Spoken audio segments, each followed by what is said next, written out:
ഇനി കോഴിക്കോട് ഈങ്ങാപ്പുഴ ഷിബില കൊലക്കേസ് ഭർത്താവ് യാസറിന്റെ കസ്റ്റഡി ആവശ്യപ്പെട്ടുള്ള ഹർജി കോടതി ഇന്ന് പരിഗണിക്കും. 5 ദിവസത്തേക്ക് കസ്റ്റഡി ആവശ്യപ്പെട്ടാണ് അന്വേഷണ സംഘം നേരത്തെ താമരശ്ശേരി മജിസ്ട്രേറ്റ് കോടതിയിൽ അപേക്ഷ സമർപ്പിച്ചത്.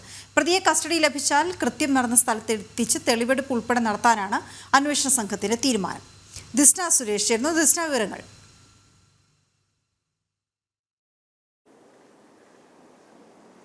വീണ, ഷിബില കൊലക്കേസുമായി ബന്ധപ്പെട്ട യാസറിന്റെ കസ്റ്റഡി അപേക്ഷ ഇന്ന് പരിഗണിക്കും. 11 മണിയോടുകൂടി താമരശ്ശേരി കോടതിയാണ് കസ്റ്റഡി അപേക്ഷ പരിഗണിക്കുക എന്നൊരു വിവരം തന്നെയാണ് നമുക്ക് ലഭ്യമായിട്ടുള്ളത്.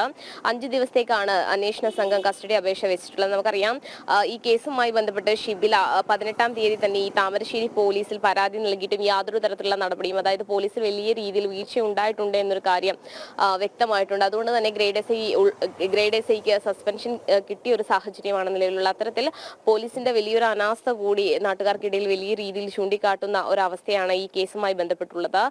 ഈ യാസറിനെ കസ്റ്റഡിയിൽ ലഭിക്കുകയാണെങ്കിൽ 5 ദിവസത്തേക്കാണ് കസ്റ്റഡി അപേക്ഷ നൽകിയിരിക്കുന്നത്. ലഭിക്കുകയാണെങ്കിൽ ഈ കത്തി ഉൾപ്പെടെയുള്ള, അതായത് കൊല്ലാൻ ഉപയോഗിച്ച കത്തി ഉൾപ്പെടെ എവിടെ നിന്ന് വാങ്ങി എന്നത് കണ്ടെത്തേണ്ടതുണ്ട്. മാത്രമല്ല, സ്ഥലത്തെത്തി തെളിവെടുപ്പ് നടത്തുമെന്ന് തന്നെയാണ് അന്വേഷണ സംഘത്തിൽ നിന്നും നമുക്ക് ലഭ്യമായിട്ടുള്ള വിവരം. എന്തായാലും 5 ദിവസത്തേക്കാണ് അന്വേഷണ സംഘം കസ്റ്റഡി അപേക്ഷ നൽകിയിരിക്കുന്നത്. 11 മണിയോടുകൂടി കോടതി ഈ കസ്റ്റഡി അപേക്ഷ പരിഗണിക്കുമെന്ന് തന്നെയാണ് നമുക്കറിയാൻ സാധിച്ചിട്ടുള്ളത്. വീണ, ഓക്കെ, ശരി ദിസ്ന.